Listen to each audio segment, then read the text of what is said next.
On a stormy night, I picked up a girl covered in blood. I thought it was just a simple act of kindness, but it turned into an inescapable trouble. She was excessively good to me, bringing me food every day and watching over me. My colleague said I had hit the jackpot in romance, but only I knew that her eyes held an undeniable obsession. It wasn't until I discovered those photos under her pillow, the ones with scratched-out faces, that I realized this was no stroke of luck. Instead, I had been dragged into a fixation sustained by life itself. Yet, when it came time to push her away, I found I couldn't bring myself to do it. Perhaps I had long become the only lifeline for someone drowning. The rain was so heavy it felt like it could shatter bones.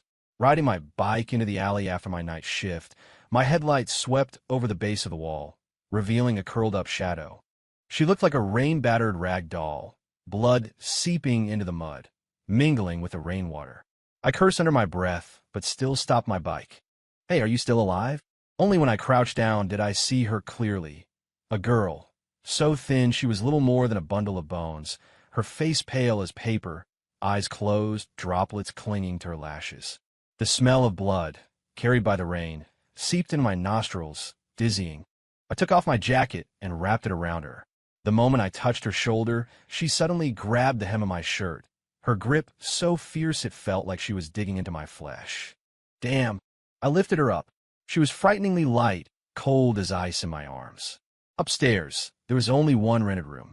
I carried her into the bathroom, tossed her an old towel, and dug out a half-empty bottle of iodine and some Band-Aids. "Take care of yourself. I don't have any other medicine here." I shouted through the door, the rain outside still roaring.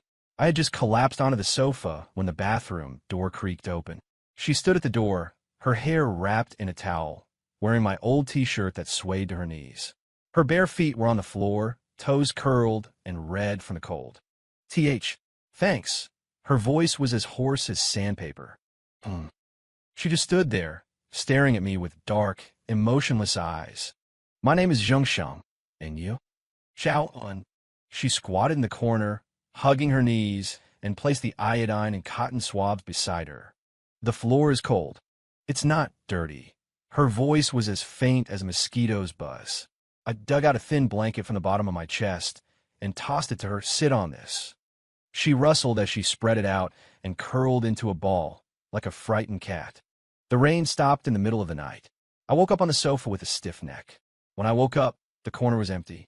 The blanket was folded neatly, and the medicine bottle was back in its original place. "It's good that she's gone," I muttered, rubbing my neck. I was almost flattened into a photograph, squeezing onto the subway for work. Just as I rushed to the lobby of my office building, my phone vibrated. A strange number. "Come down." I frowned and ignored it, following my colleagues to the elevator. Old Zheng, over there, literally nudged me with his elbow. Under the shade of the trees to the side of the office building, Xiao and stood there, holding a thermal lunchbox. She was wearing a washed-out t-shirt, jeans, and a pair of clean canvas shoes. Her skin seemed to glow under the sun, and she was looking down at the tips of her shoes like a lonely blade of grass. The moment I stopped, she snapped her head up. Her eyes were startlingly bright, and the corners of her mouth slowly curled up into a cloyingly sweet smile. "Damn, who's that?" Little teased beside me. "She looks like a high schooler, right?" "Bringing you a love-filled lunch," a female colleague chimed in. She walked straight towards me, her eyes fixed on me as if equipped with a tracking device. "For you." The thermal lunchbox was shoved in my hands, her fingers icy cold. "I eat at the cafeteria." "The cafeteria food is bad," she said flatly, but didn't loosen her grip. "Yesterday." "Thanks." I took the lunchbox, and her smile deepened. "I'll watch you finish it." My colleague's stares were like needles on my back. I steeled myself and took her to the cafeteria. When the lunchbox was opened, the braised pork ribs were glossy, the vegetables were a vibrant green, and the rice grains were perfectly distinct. "You made this." She rested her chin on her hand and watched me eat, her eyes unblinking, with what looked like two small flames dancing inside them. "You want some?" "I'm full just watching you eat."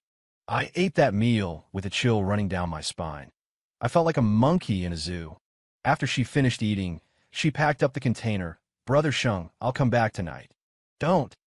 She had already run off, her receding figure as light as a gust of wind. From that day on, she appeared downstairs at my company on time every day. In the morning, she brought soy milk and steam buns. At noon, she carried a thermal lunchbox. In the evening, she waited for me to get off work. My colleagues all got to know her, calling her Xiao, and when they saw her, and praising her for being well-behaved and sensible. Old Zheng, what kind of luck have you stumbled into? Xiao Zhang clapped me on the shoulder. Only I knew how terrifying the look in her eyes was when she looked at me. That day, Xiao Zhang jokingly tried to peek in her bag. The moment her eyes shifted to him, the coldness in them made him freeze on the spot. My hair stood on end, but I couldn't say anything. Her kindness to me was all-pervasive. Knowing I had a bad stomach, the soy milk she brought every morning was always warm. Knowing I worked overtime, there was always an extra portion of food in the thermal lunchbox. I once mentioned casually that I wanted to eat wontons. The next day, she was standing in the rain, holding the thermal lunchbox, soaked to the bone. The wontons inside were still steaming. Why didn't you get out of the rain? She smiled, wiping the water from her face. I was afraid they would get cold.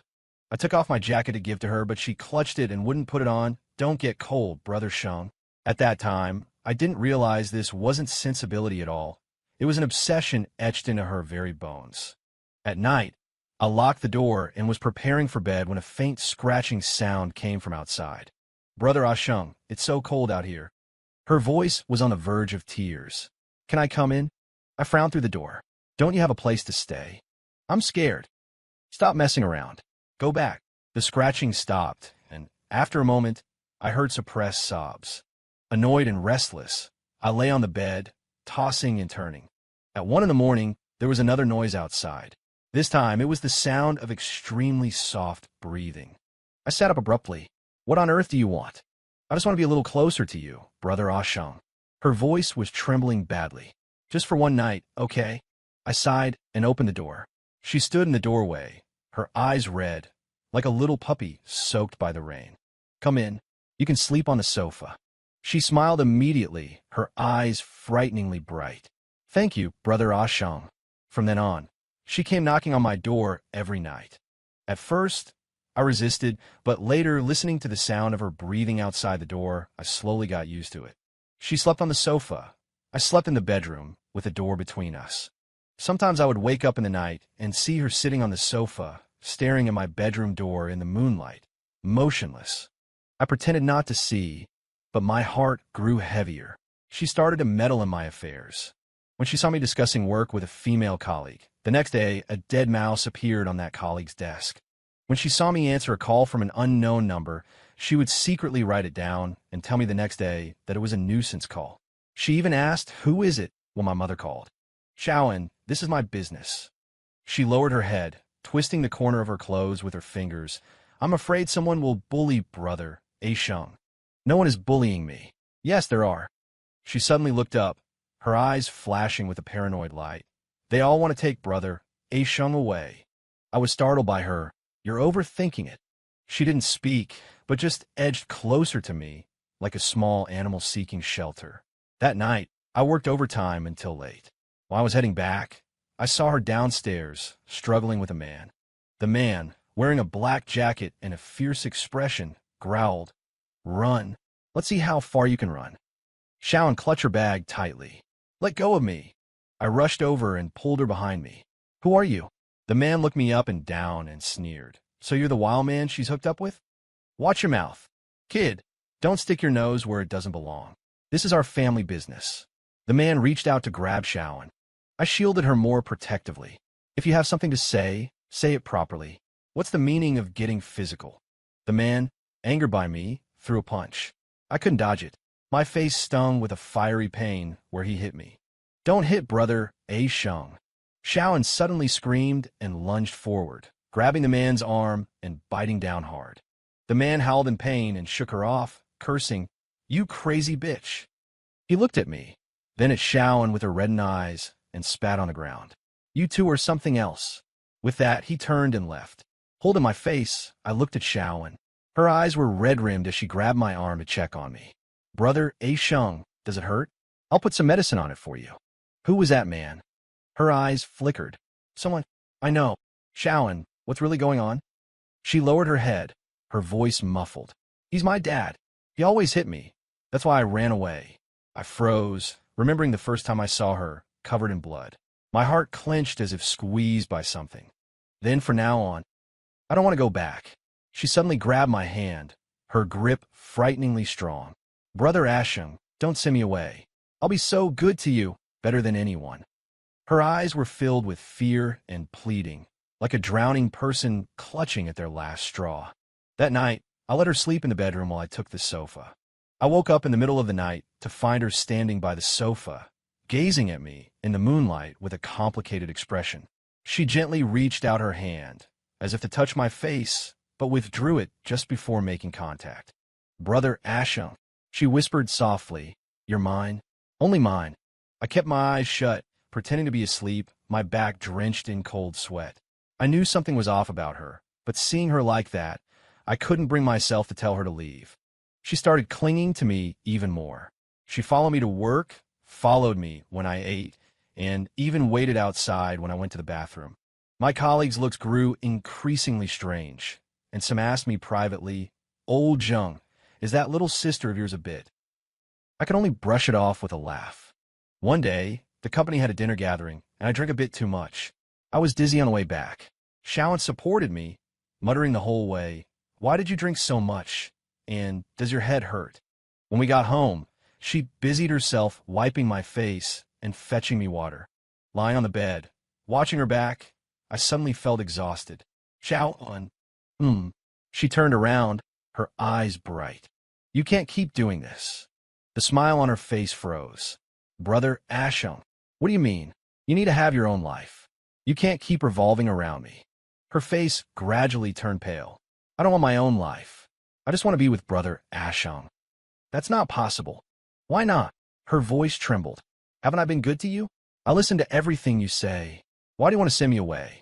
I'm not sending you away. I just want you to. You do want to send me away, she suddenly screamed, tears streaming down her face.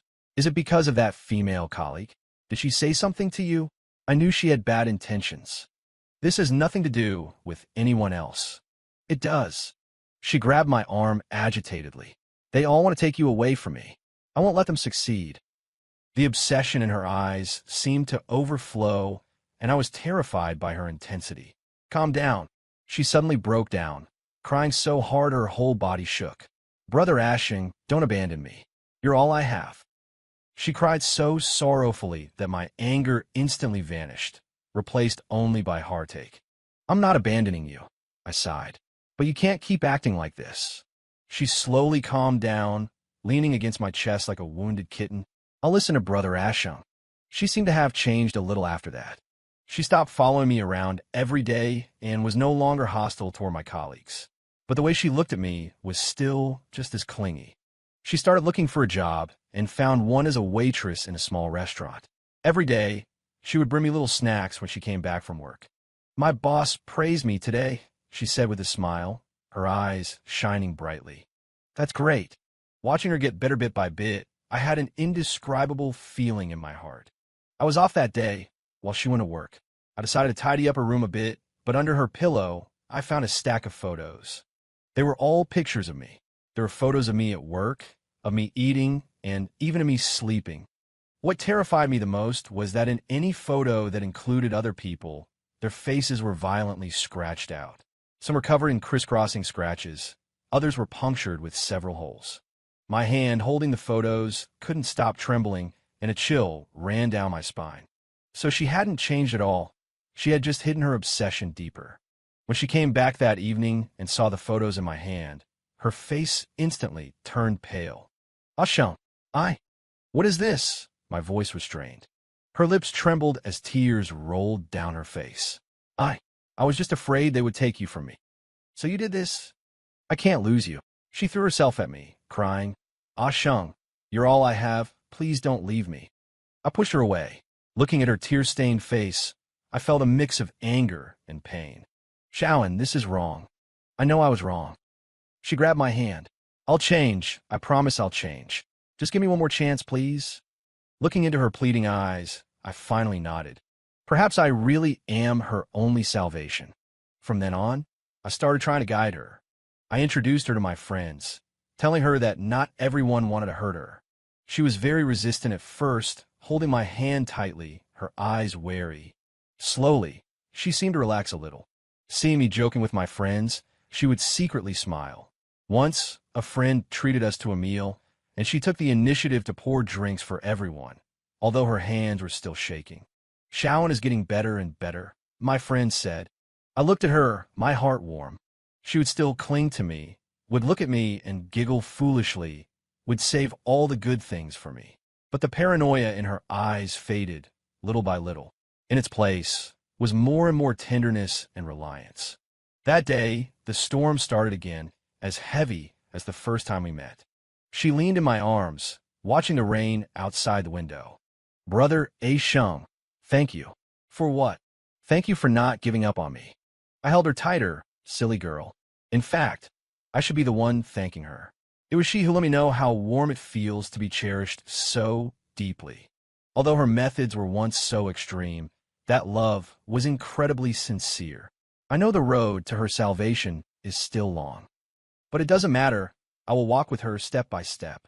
Because from the day I brought her back, she was already my responsibility, my soft spot, and also the only light for the rest of my life. In the 3rd month after Shawan found a job, she started to learn how to use the kitchen in my rented apartment. That day, when I came home from work, the aroma of scallions and soy sauce greeted me the moment I opened the door. She was wearing my old, faded apron, standing by the stove and stretching on her tiptoes to reach a plate in the overhead cabinet. The heels of her canvas shoes were worn and crooked. Brother Asham. When she turned her head, the tip of her nose was dotted with flour, like a little mouse caught stealing food. I made your favorite scallion oil noodles today. Steam rose from the noodles in the pot, where vibrant green scallions floated in a soy-colored broth, topped with a fried egg with golden, crispy edges. I walked over to help her get the plate down. As my fingers brushed the flour from her nose, she flinched, her neck shrinking back as her eyes curved into crescents. The restaurant owner taught me today. He said you have to simmer the scallion oil over low heat to make it fragrant. She presented the noodles at the table as if offering a treasure, the chopsticks laid out neatly. I tried 3 times. The first time it burned. The second time I added too much salt. I took a large bite. The fragrance of the scallions mingled with the savory soy sauce, so hot it numbed the tip of my tongue, but a warmth spread through my heart. She sat across from me, her chin propped in her hands, watching me eat. Her eyes sparkled as if they held stars. It's delicious, I mumbled. Her face suddenly flushed, and she lowered her head, picking at the tablecloth. Then, I'll make it for you every day from now on. From that day on, the kitchen light was always on late into the night. She would head straight for the kitchen after coming home from work. The clatter of pots and pans, mixed with the hum of the range hood, became the liveliest background noise in my apartment. She had a bad memory and always mixed up the seasonings. Salt for sugar, vinegar for soy sauce. Every time she made a mistake, she would just stand in front of the stove in a daze, her eyes rimmed with red. I would wrap my arms around her waist from behind and swap the wrong seasoning for the right one. She would then lean against my back and say in a muffled voice, "Brother Ashung, I'm so stupid." "You're not stupid," I would say, gently squeezing her earlobe. "This is much better than takeout." She started secretly writing down recipes in a small notebook, filling it with her crooked handwriting. She drew a little bottle next to the word for soy sauce and a little square next to the word for salt. One time, I found her crying over the recipe book, saying, "Why can't I remember any of it?" I snatched the notebook from her and drew a smiley face after each recipe. She looked at it and began to smile, a tear falling onto the page and smudging the ink into a small dark blot. The day Shawan got her first salary, she pulled me along to the wet market. The market, at 7 in the morning, was crowded with people. She was wearing a new light blue jacket she had bought, clutching my hand tightly, like a little deer afraid of getting lost. The auntie selling vegetables smiled and teased, "Young man, you're so lucky. Your girlfriend is so pretty." Her face instantly turned beet red. She buried her head and hid behind me, but her hand gripped mine even tighter.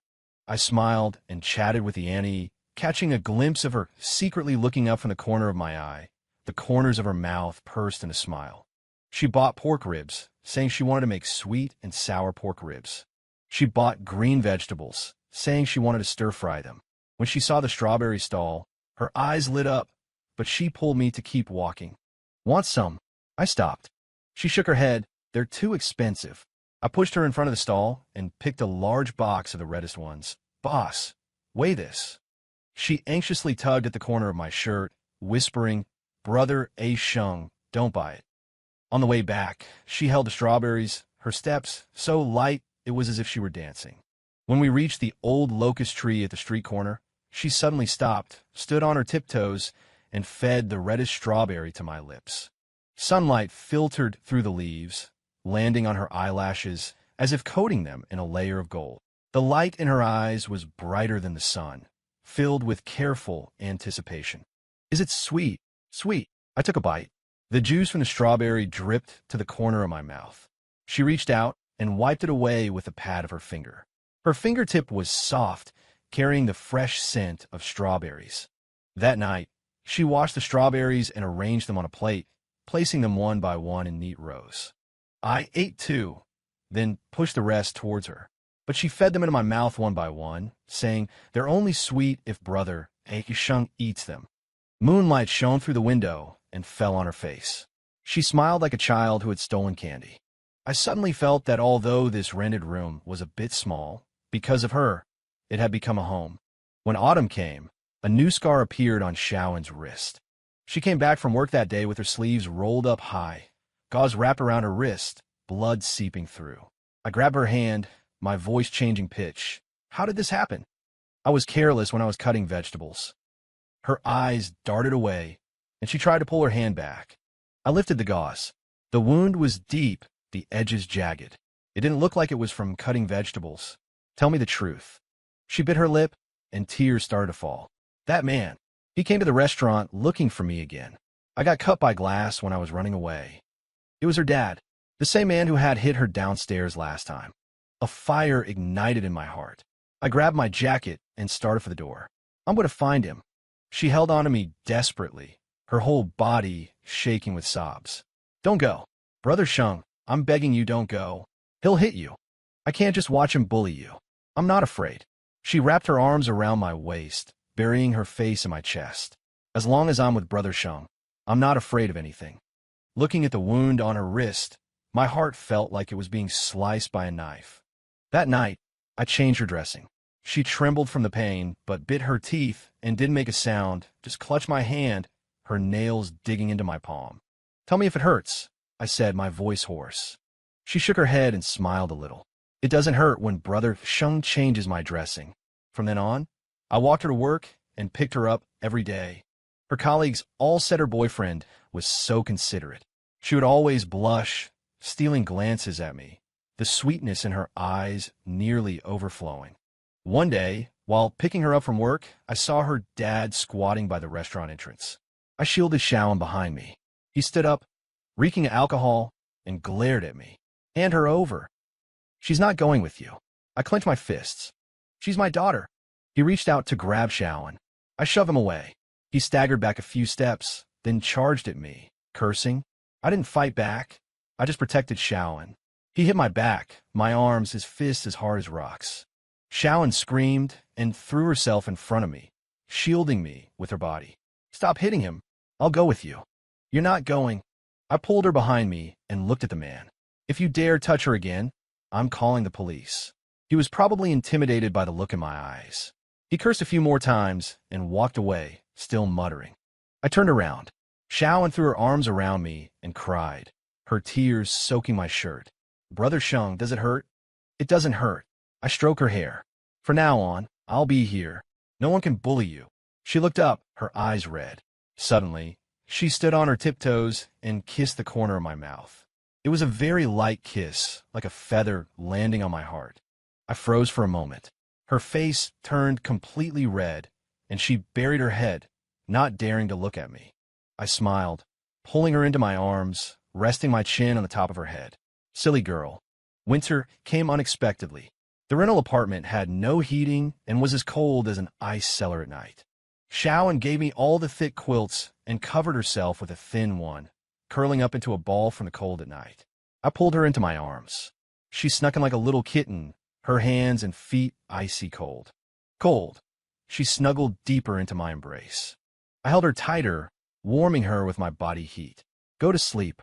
She nuzzled against me in my arms and soon fell asleep, her breathing light and tickling my neck.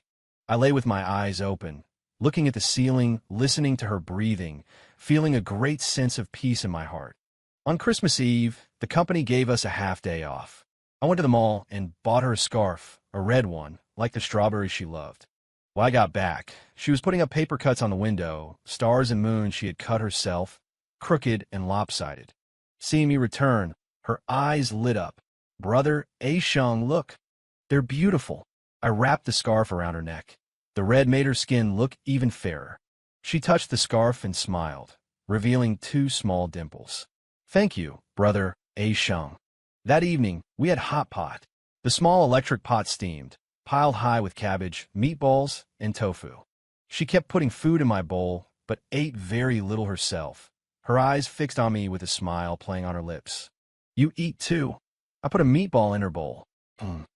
She took a small bite and suddenly said, Brother A Sheng, will we always be like this? We will. I looked in her eyes, always like this. She smiled, the light in her eyes warmer than the steam from the pot. At 12 o'clock, fireworks went off outside. Colorful lights shone through the window, landing on her face. She leaned against the window watching, her finger drawing something on the glass. I held her from behind, my chin resting on her shoulder. Brother A Sheng.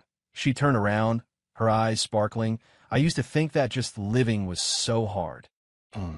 After meeting you, I realized that life could be this sweet. She stood on her tiptoes and kissed my lips. Brother A Sheng, I love you. My heart felt as if it had been filled with something warm and swelling. I lowered my head, kissed her lips, and said softly, I love you too. The fireworks outside continued to bloom. The small heater in the room gave off warmth.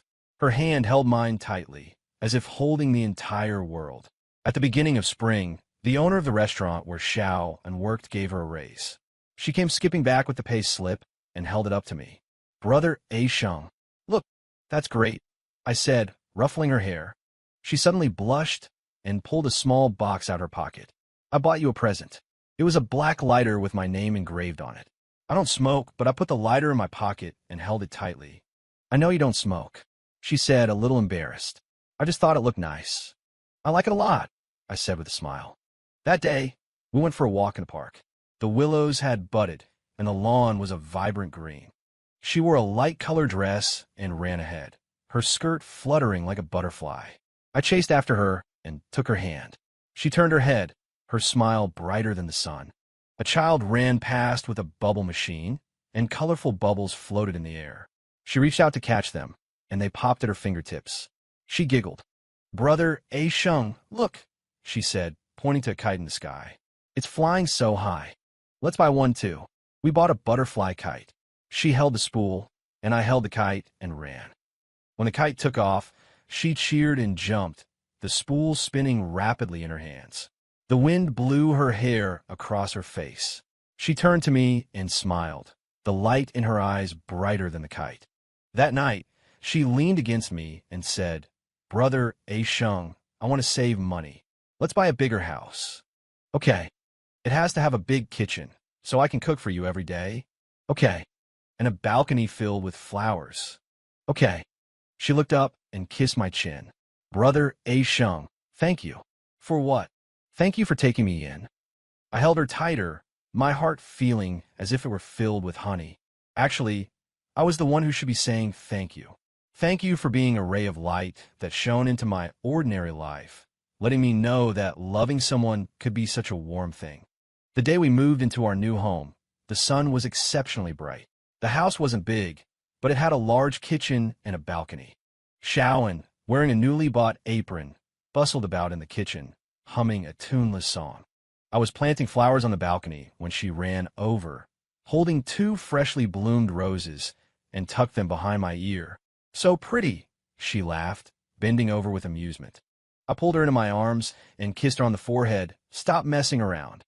She wrapped her arms around my neck, her eyes sparkling. Brother A. Sheng, let's get married. I froze for a moment. She grew a little nervous, clutching my clothes. You don't want to. I smiled, lifted her up, and spun her around. I do, of course I do. She laughed so hard in my arms that tears came out, pounding my shoulder, put me down. The wedding was simple, with just a few friends and colleagues invited. Shaoan wore a white dress, her hair neatly combed, a touch of shyness on her face, but her eyes were fixed on me, as if filled with an endless affection. When we exchanged rings, her hand trembled so much that she couldn't get the ring on my finger several times. I held her hand, helped her put the ring on. She looked up, tears falling. Brother A. Sheng, I'm so happy. Me too. Our friends cheered for us to kiss. I lowered my head and met her lips. Sunlight streamed through the window, falling upon us, warm and gentle. That night, she leaned in my arms, her fingers tracing the ring, and whispered, Brother A. Sheng. I used to feel like an unwanted weed, ready to be blown over by any gust of wind. After meeting you, I realized I could also be cherished in someone's hands. She looked up, kissed my lips. From now on, I will be good to you, and I will love you well. Me too. I held her tighter, my chin resting on the top of her head. For the rest of our lives, please guide me. The moonlight spilled in through the window, casting a glow on her face. She slept peacefully, a smile on her lips. I looked at her, my heart overflowing with happiness. Salvation is never a one-person affair. I saved her, and she saved me too. We were like two intertwined plants, putting down deep roots in each other's lives, growing towards the sun together until the end of time.